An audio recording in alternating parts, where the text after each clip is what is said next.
જે પીડા છે કે વેદના છે એ નહીં સમજાતી હોય, કેમ કે એ નાના ઘરમાંથી નહીં આવ્યા હોય.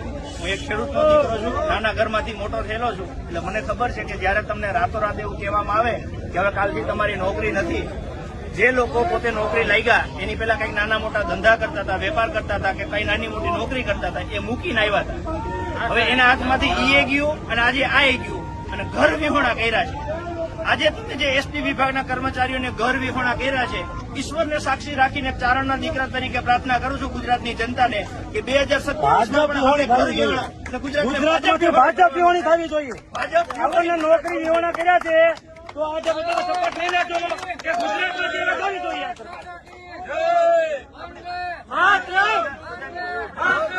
એક શપથ લઈએ છીએ આજે.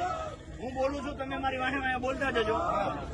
હું શપથ લઉં છું કે ગુજરાતના વિકાસ માટે, ગુજરાતના ભવિષ્ય માટે હવે ભાજપને ભવિષ્યમાં ક્યારેય મારો કે મારા પરિવારનો મત આપીશ નહીં. ગુજરાતના સાચા વિકાસ માટે હું આજે શપથ લઉં છું. આવનારી દરેક ચૂંટણીમાં મારો અને મારા પરિવારનો મત આમ આદમી પાર્ટી ઝાડુના નિશાનને હશે.